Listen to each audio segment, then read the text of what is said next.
नमस्कार, मैं हूं हरिशंकर व्यास। सेंट्रल हॉल में आपका स्वागत है।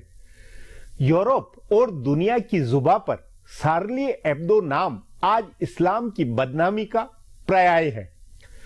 पेरिस में यूरोपीय नेता इकट्ठे हुए, जगह जगह शार्ली एब्दो की तख्ती, बैनर, होर्डिंग लगे। कोई संदेह नहीं है कि जिन इस्लामी आतंकियों ने मोहम्मद साहब की बेइज्जती के बदले में कार्टूनिस्ट पत्रकारों को मारा, उन्होंने इस्लाम की सर्वाधिक वैश्विक बदनामी कराई है। ऐसी बदनामी जिससे सवाल है कि यह कैसा इस्लाम है। दुनिया के 7 अरब लोग उस इस्लाम पर सवाल खड़े किए हुए हैं, जिसके 1.5 अरब अनुयायी समझ नहीं पा रहे हैं कि कैसे उनके बीच से अल कायदा, इस्लामी स्टेट, लश्कर-ए-तैयबा, तालिबानी या बोको हरम पनपे हैं। मिस्र के राष्ट्रपति अब्दुल फताह अल सीसी ने इस्लाम के नंबर 1 आध्यात्मिक केंद्र अल अजहर विश्वविद्यालय में गजब बात कही। उन्होंने कहा, अब बहुत हुआ। जिसे हम सर्वाधिक पवित्र मानते हैं वही उम्मा या कि हम धर्मावलंबियों के लिए चिंताजनक बना है। हम सदियों से जिन ग्रंथों, विचारों से चिपके हुए हैं, उनसे यदि हम बिल्कुल भी हटते नहीं हैं, उन्हें यदि हम बिल्कुल भी नहीं बदलेंगे, तो पूरी दुनिया को हम विरोधी बना लेंगे। मिस्र के राष्ट्रपति ने अल अजहर के इस्लामी स्कॉलरों से आह्वान किया कि वक्त है जो बिद्दा की सोच बदले। मतलब मोहम्मद अब्दी इब्न अल वहाब ने 18वीं सदी में इस्लाम को मूल शुद्ध रूप को अपनाए रख कट्टरपंथ का जो आग्रह किया था, सुधार, नई व्याख्या वालों को बिद्दा कहकर उन्होंने जैसे इस्लाम विरोधी गुनहगार करार दिया था, उससे बाहर निकलने की मिस्र के राष्ट्रपति ने जरूरत बताई। लेकिन क्या यह संभव है? आज इस पर चर्चा है, मगर उससे पहले गपशप और खास सुर्खियां है। शुरुआत सियासी गपशप से करते हैं।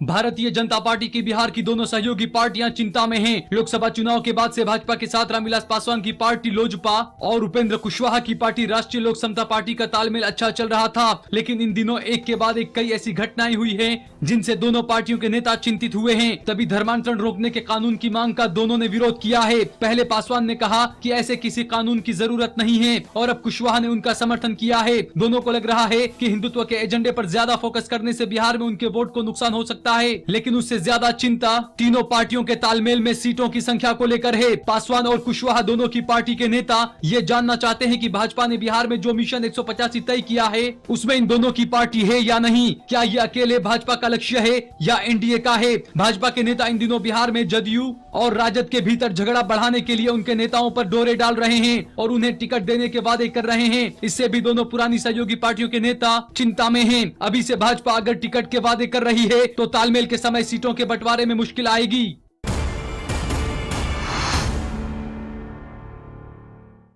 राष्ट्रीय स्वयंसेवक संघ के संगठनों के साथ धार्मिक मुद्दों का विवाद अभी जैसे तैसे निपटा है। दोनों तरफ से प्रबंधकों ने हिंदूवादी संगठनों का एजेंडा जैसे तैसे ठंडे बस्ते में डलवाया है ताकि घर वापसी, गोट से मंदिर, लव जिहाद आदि का मुद्दा सरकार के विकास के एजेंडे पर हावी न होने पाए। लेकिन धार्मिक मोर्चे पर शांति बनी तो आर्थिक मोर्चे पर तनाव की शुरुआत हो गई। धर्म जागरण मंच, विश्व हिंदू परिषद, बजरंग दल आदि संगठनों को समझाया गया तो स्वदेशी जागरण मंच, भारतीय मजदूर संघ, भारतीय किसान संघ आदि अपने एजेंडे को लेकर सक्रिय हो गए हैं, जिससे सरकार के नीतिगत फैसले प्रभावित हो सकते हैं। स्वदेशी जागरण मंच ने भूमि अधिग्रहण कानून का विरोध किया है। बताया जा रहा है कि इसके पदाधिकारियों ने संघ के आला पदाधिकारियों को अपनी चिंता बताई है और कहा है कि सरकार चला रहे लोगों को इस बारे में बताया जाना चाहिए। वो भले इसके खिलाफ सड़क पर नहीं उतर रहे हैं, लेकिन वो अपना विरोध जाहिर कर रहे हैं। इसी तरह भारतीय किसान संघ और भारतीय मजदूर संघ की सरकार के आर्थिक एजेंडे का विरोध कर रहा है। एफडीआई की सीमा बढ़ाने से लेकर विनिवेश तक के फैसले पर संघ के मजदूर व किसान संगठन सरकार के खिलाफ हैं और सरकार विरोधी संगठनों के साथ हड़ताल आंदोलन में शामिल हो रहे हैं। संघ के मुखपत्र ऑर्गेनाइजर में पिछले दिनों प्रधानमंत्री की महत्वाकांक्षी योजना मेक इन इंडिया पर परोक्ष रूप से सवाल उठाया गया था। इसमें कहा गया था कि मेक इन इंडिया तो ठीक है, लेकिन मैन मेकिंग यानी बेहतर इंसान बनाने की योजना पर ध्यान देना चाहिए ताकि राष्ट्र निर्माण का लक्ष्य पूरा किया जा सके।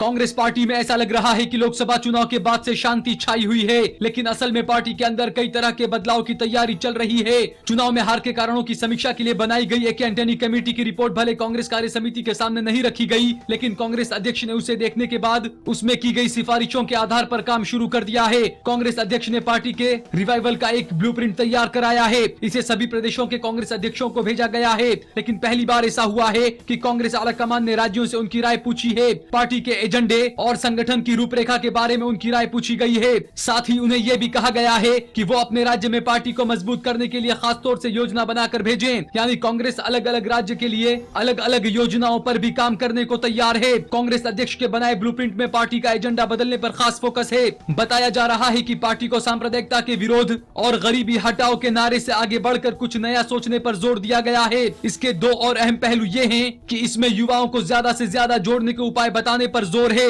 और साथ ही पार्टी के अग्रणी संगठनों खासकर यूथ कांग्रेस व एनएसयूआई को मजबूत बनाने के बारे में राय मांगी गई है। अब आज की सुर्खियां ये लीक से कुछ हटकर है और इनसे देश की दशा दिशा को बूझ सकेंगे।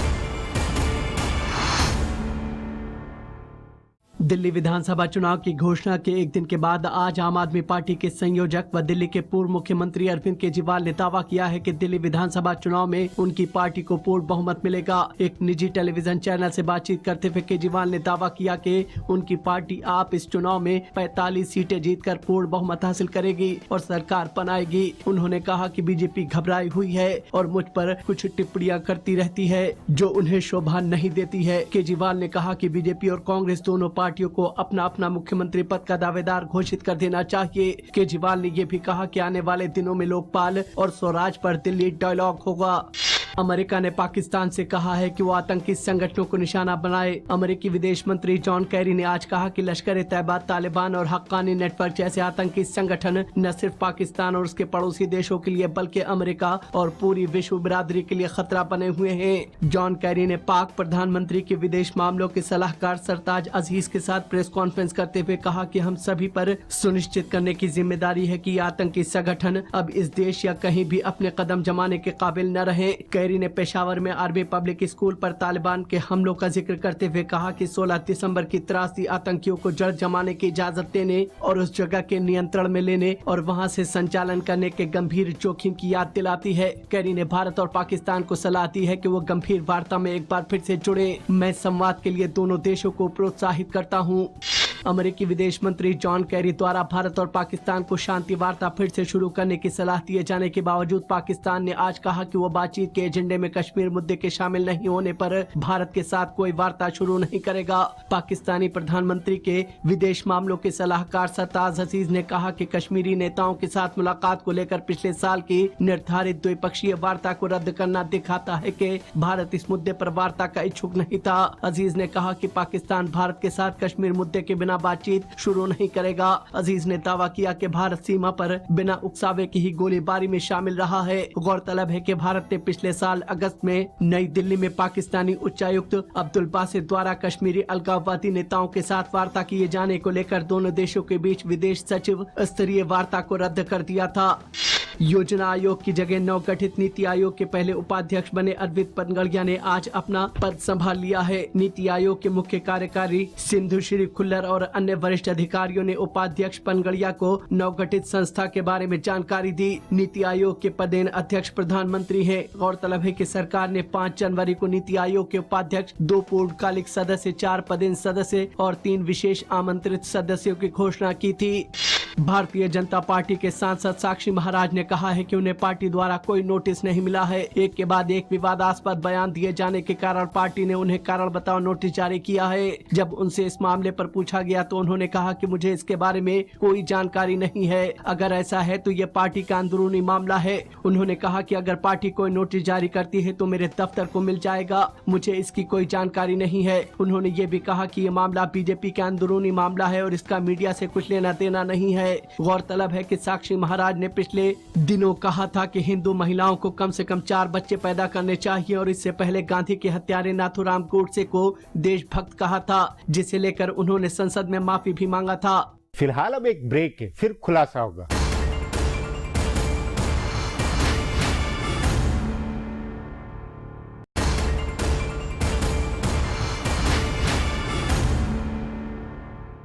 दुनिया के गैर मुस्लिम और खासकर पश्चिमी देश पेरिस में आतंकी घटनाओं के बाद गुस्से से खदबदाए हैं।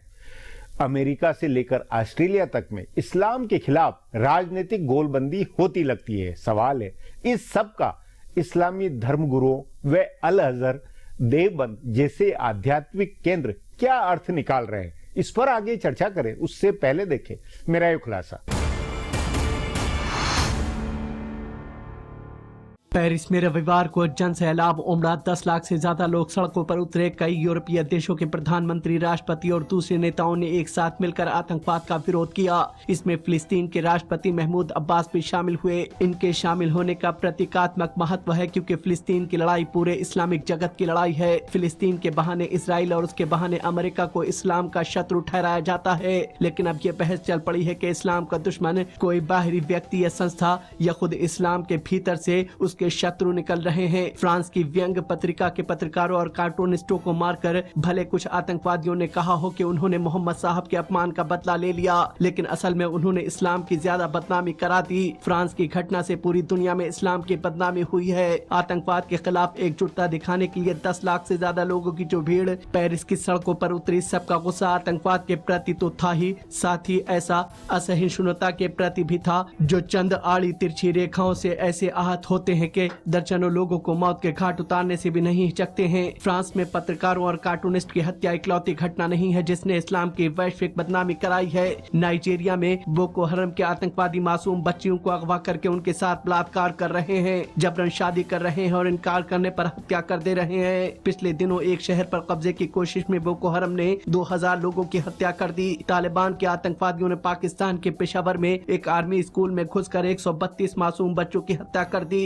एशिया से लेकर अफ्रीका और यूरोप तक इस्लाम के नाम पर कुछ सरफिरे लोगों ने जैसा आतंक फैला रखा है, क्या उसके बारे में सोचने का काम सिर्फ उन सरकारों को करना है जिनके यहाँ ये घटनाएं हो रही हैं, या पूरे इस्लामी समुदाय की ये जिम्मेदारी बनती है कि वो इस पर विचार करे कि आखिर कैसे उनके यहाँ से बोको हरम, तालिबान, अलकायदा, इस्लामी स्टेट जैसे संगठन पनप रहे हैं। पेरिस की घटना के खिलाफ प्रदर्शन में फिलिस्तीन के महमूद अब्बास शामिल हुए और मिस्र के राष्ट्रपति अब्दुल फतह सीसी ने बहुत गंभीरता से इस्लाम में बदलाव की वकालत की है। लेकिन दुख की बात यह है कि जब भी पेरिस जैसी घटनाएं होती हैं तो कुछ इस्लामी विद्वान इस तरह के बयान देते हैं, लेकिन उनकी आवाज नक्कार खाने में तूती की तरह रह जाती है। ज्यादातर बयान इस तरह के आते हैं जैसे इस्लाम को बदनाम करने के लिए अमेरिका और दूसरे देश ऐसी घटनाएं करा रहे हैं। मुंबई पर हुए आतंकी हमले से लेकर अमेरिका के वर्ल्ड ट्रेड टावर और पेशावर के स्कूल की घटना तक हर बार ये सुनने को मिला है कि यह घटनाएं इस्लाम को बदनाम करने की साजिश है। इस तरह के बयानों के सिर्फ 2 अर्थ निकलते हैं, या तो आप ऐसी घटनाओं के समर्थक हैं या शुतुरमुर्ग की तरह रेत में गर्दन घुसाकर इसके गुजर जाने का इंतजार कर रहे हैं। ये दोनों स्थितियां खतरनाक हैं क्योंकि अब लगभग हर महाद्वीप में ऐसे संगठन सर उठा रहे हैं जो इस्लाम की बदनामी कराएंगे और उसकी छवि को नुकसान पहुंचाएंगे।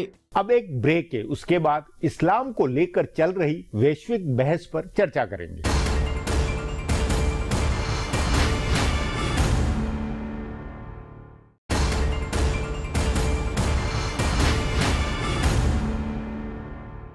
मिस्र के राष्ट्रपति ने इस्लामी धर्म गुरुओं को बदलने का आह्वान किया है। आलोचक कह रहे हैं कि वे नए अतातुर्क बनना चाह रहे हैं, पर इसमें गलत क्या है? सचमुच क्या आज वैश्विक इस्लाम को अपने को बचाने के लिए तुर्की के अतातुर्क जैसे महानायक की जरूरत नहीं है? इस पर चर्चा के लिए आज मेरे साथ डॉक्टर जफरुल इस्लाम खान है।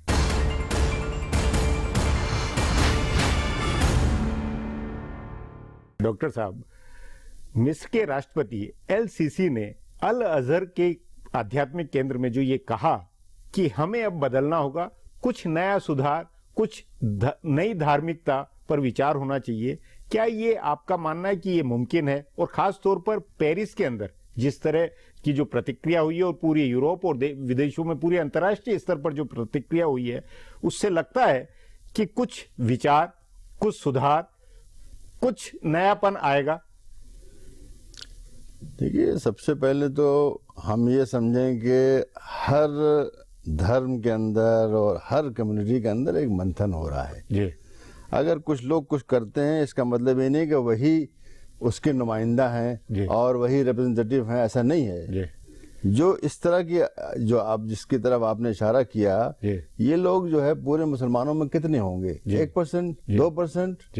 और कितने होंगे, इससे ज्यादा नहीं होंगे। मतलब ये है कि 98% इनके व्यूज को सब्सक्राइब नहीं करते, जो बहुत ही प्रीडोमिनेंट मेजॉरिटी है, ऐसा नहीं है। लेकिन ये जो 2% हैं, जिनमें से कुछ लोगों ने जाकर के एक मैगजीन के ऑफिस पे हमला किया और जाकर के वहां पे कत्ल किया और बाद में खुद भी कत्ल हुए और ठीक ही हुए। जो आदमी गन उठाएगा या बंदूक उठाएगा तो उसका जो है बंदूक से ही उसका जवाब मिलता है। लेकिन मैं कहना चाहता हूं कि ये जो 2 लोग थे, या 2 के बजाय हम मान लें कि 2 लाख भी ऐसे दुनिया में मौजूद हैं, शायद 2 लाख ना होंगे, लेकिन बहरहाल हम मान लेते हैं, ये क्यों ऐसे हुए? क्या 20 साल पहले ऐसे थे? क्या 30 साल पहले ऐसे थे? क्या 40 साल पहले ऐसे थे? फिर तालिबान जो है मुश्किल से 30 साल की है, अलकायदा उससे भी कम है, बोको हराम तो 3-4 साल ही की है, दाइश जो है या ISIS जो है मुश्किल से 4-5 साल की है। आखिर ये लोग क्यों खड़े हुए? ये सवाल भी तो होता है। इसका मतलब ये माना जाए कि कोई कुछ क्रिया थी या कुछ पश्चिमी देशों या जो भी जो थ्योरी है, ये देखना जरूरी है। ये देखना बहुत ही जरूरी है कि आखिर इतने लोग, ये लोग जो थे, ये इनको आप समझ लिए ये एंग्री मैन है, नाराज लोग हैं ये। उनको बहुत जो है अंदर जो बहुत वो है, कुड़न है कि कुछ गड़बड़ है, इसलिए हमें कुछ करना है। ठीक है जी। ये गड़बड़ कहां से शुरू हुई? आपको 1990 से पहले तो कोई भी नजर नहीं आएगा हमको तो नहीं, हम भी इसी दुनिया में रहते हैं और मैं 1990 में पूरी तरह से होश हवास में था, मैं बच्चा तो नहीं था मैं, तो मुझे मालूम है कब शुरू हुआ है। और मैं एक तरह से बहुत ही करीब से मैंने सब देखा है, इराक में क्या हुआ है, अफगानिस्तान में क्या हुआ है, पैलेस्टाइन में क्या हुआ, कहाँ, ये सब हम ठीक से, ऐसा नहीं कि मुझे कोई पढ़ करके मालूम हुआ, बल्कि जान के मालूम हुआ। इसलिए मैं आपको बताऊं कि ऐसे वाकयात हुए हैं। सबसे पहले तो अफगानिस्तान पे रशिया ने हमला किया, उसके बाद अमेरिका ने वहां के कुछ बच्चों को जो रिफ्यूजी थे, जो अफगानी रिफ्यूजीज जो पाकिस्तान में आ गए थे, उनके लिए स्पेशल मदरसा बनाए। वो मदरसा नहीं जो हम जानते हैं, उनके लिए स्पेशल मदरसे बनाए, जिनके अंदर के टेक्स्ट बुक्स वगैरह भी अमेरिका ने अपनी एक यूनिवर्सिटी के अंदर $800 मिलियन, ये वॉशिंगटन पोस्ट ने लिखा हुआ है, $800 मिलियन दे करके उनको उस किताब में क्या पढ़ाया जा रहा है? जिहाद, बंदूक, गोला, रॉकेट, ये सब उसमें पढ़ाया जा रहा है। तो वो उन स्कूलों में पढ़ाया गया, उन मदरसों में पढ़ाया गया और पढ़ा करके उनको फिर अफगानिस्तान भेज दिया। अफगानिस्तान में उन्होंने लड़ाई वड़ाई की, जो भी किया, रूस को निकाल दिया। उस वक्त अमेरिका ने वादा किया था कि एक बार जब ये सारा जो है पूरा अफगानिस्तान तबाह हो रहा है, हम ये रशिया के जाने के बाद इसको रीबिल्ड करेंगे। वहां नंबर 1 गलती वहां से शुरू होती है। उन्होंने पूरी तरह से अपनी जान लगा दी और अमेरिका का जो डेविल एम्पायर था उसको वहां से निकाल दिया। उसके बाद ही सोवियत यूनियन टूटा उटा सब कुछ हुआ। इससे लोगों में एक आक्रोश शुरू होता है और फिर उन्होंने उसके बाद हमला अफगानिस्तान पे किया हमला। उन्होंने फिर इराक के ऊपर हमला किया। इराक पे कहा कि वेपन ऑफ मास डिस्ट्रक्शन है। आज वो मानते हैं वहां पे कुछ भी नहीं था बिला वजह। उसके बाद उन्होंने जो है लीबिया पे हमला किया। उसके बाद उन्होंने मतलब पूरी जो बिरादरी में जमात में जो ये है कि भाई शुरू वहां से हुआ और एक तरह से अमेरिका से ही अंत भी होगा कि अमेरिका को ठीक करना होगा तभी जाके अमेरिका को और अमेरिका के साथ जो दूसरे उनको अलाइज बोलते हैं, नाटो के अलाइज होते हैं, कहीं पर भी आए वो सब उनके साथ आते हैं। अगर उन्होंने अभी इराक में गए नहीं तो मेरा ये कहना है कि फिर ये एक पूरा जैसे अरब लीग है या पूरी इस्लामी की जो राजनीतिक बिरादरी है, जो नेता है, वो क्यों नहीं अमेरिका या पश्चिम से ये डायलॉग बना के कहे कि नहीं ये गड़बड़ है, आपको इसको सुधारें। मतलब देखिए न आप राजनीतिक तौर पर न इतनी बड़ी इस्लामी देशों की बिरादरी है, इतनी अरब लीग है, वो न राजनीतिक डायलॉग करेंगे और जो जिहादी है वो अपने आप चुपचाप पनपते रहेंगे, तो ये ज्यादा बड़ा गंभीर संकट नहीं है। नहीं, संकट बहुत बड़ा है। संकट इसलिए है कि अभी आपने अब्दुल फत्ताह सीसी की बात की। हाँ, वो जो मिस्र के राष्ट्रपति मिस्र के राष्ट्रपति जबरदस्ती बना दिए गए हैं अमेरिका ने, वो ठीक बात दिया। वो ठीक बात इसलिए कि वहां पर एक प्रॉपर इलेक्शन हुआ था, वहां पर एक प्रॉपर गवर्नमेंट आई थी और ये कहा गया था कि हिस्ट्री में पहली दफा एक free and fair election Egypt में हुआ है और उसको उन्होंने वो मतलब खान साहब, मतलब आप ये मानते हैं कि जो राष्ट्रपति सीसी ने कहा है वो सचमुच में कोई जेन्युइन वो नई बात है, वो एक तरह से अमेरिका के कहने पर कर रहे हैं? नहीं, वो बात अपनी जगह सही है जी।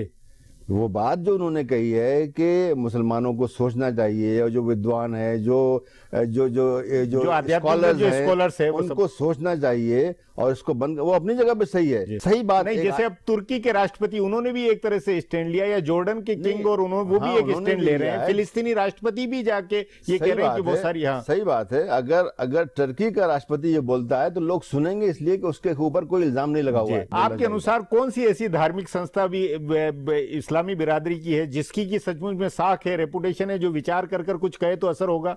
होनी चाहिए थी अल अजहर की, इजिप्ट में सबसे वही मेरा ये कहना, तो अल अजहर के अंदर जब अगर विचार हो रहा है, यही मेरा फिर तर्क आता है, 1000 साल पुराना है। लेकिन प्रॉब्लम यह है कि पिछले 20-30 साल से वो लोग इतना ज्यादा गवर्नमेंट के साथ, आज वो गवर्नमेंट का वो इदारा है, वो प्राइवेट इदारा नहीं है, पिछलग्गू हो गए, वो गवर्नमेंट का हो गया। 1958 में एक लॉ बनाया। नहीं, तो आपके अनुसार क्या जरूरत कोई अतातुर्क जैसी कोई एक जेन्युइन जो इस्लाम नेता हो उसकी नहीं है, या है? अतातुर्क जेन्युइन नेता नहीं था ना, जबरदस्ती उसने लोगों को मार करके। अतातुर्क नहीं तो अतातुर्क के जो उत्तराधिकारी में अभी जो तुर्की के राष्ट्रपति वो भी जो है वो कह रहे हैं कि नहीं सुधरो बदलो। नहीं, ठीक कह रहे हैं। हाँ, तो उनकी बात मानेंगे? नहीं मानेंगे? मैं भी कह रहा हूँ, आपकी बात बिल्कुल ठीक है, सुधरो और बदलो, और जमाने के लिहाज से अपने आप को बदलो, ये तो ठीक है, हर सोसाइटी को करना चाहिए। उस नाते वो जो बिदा वाले को लेकर इन्होंने कहा है, जो वो कंसेप्ट कैसा? नहीं, वो जो बिदा वाली बात है वो असल में एक जो 18th सेंचुरी में जो आज सऊदी अरेबिया बोलते हैं, उस वक्त तो सऊदी अरेबिया नहीं था, नज्द था। नज्द एक एरिया है, उसके अंदर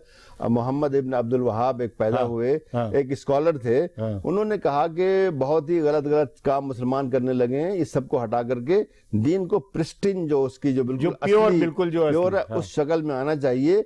वो बात अपनी जगह अच्छी थी, लेकिन जब उसको करने के लिए आप मारपीट करेंगे, लोगों को कत्ल करेंगे, छोटी सी बात पे कहेंगे इसकी गर्दन काट दो, वो गलत हो जाता है। जी। वो बात तो ठीक थी वो, लेकिन अब उसमें अलग से जो उसकी व्याख्या हुई उसको अब चेंज करके और उसको अलग से आज जो है, आज जो अलकायदा है या ISIS है, उनके विचार उसी से मिलते हैं, जाकर उसी से मिलते हैं, इसलिए कि वो सख्ती है। आज का अलकायदा भी और आज का ISIS भी छोटी सी गलती मैं कर दूंगा, कहेंगे उसको मार दो इसको। कुल मिलाकर ये है कि सियासी तौर पर एक अलग तरह का चैलेंज है और धार्मिक तरफ पर अलग तरह का चैलेंज है, जिसपे भी विचार होना जरूरत वक्त का तकाजा है, ये माना नहीं, बिल्कुल है। नहीं, सियासी भी होना है कि हमारे मुल्कों के अंदर, स्पेशली आप इस वक्त जिस कॉन्टेक्स्ट में बात कर रहे हैं, मुस्लिम कंट्रीज में, किसी भी मुस्लिम कंट्रीज में सही माने में खाली आप टर्की को मान लीजिए, ठीक है, और एक हद तक ईरान भी ठीक है, पूरी तरह से नहीं ठीक है, लेकिन बाकी जगह तो जो मगरिब के जो पिट्ठू हैं, वेस्ट के पिट्ठू हैं, वो हुकूमत कर रहे हैं, इसीलिए लोगों के अंदर आक्रोश है, बहुत परेशानी लोगों को। जी डॉक्टर साहब, बातचीत को यहीं समाप्त करेंगे। प्रोग्राम में आने के लिए बहुत बहुत धन्यवाद। हमारा प्रोग्राम अब यहीं खत्म होता है, मुझे इजाजत दीजिए, कल फिर मिलेंगे इसी चैनल पर इसी समय।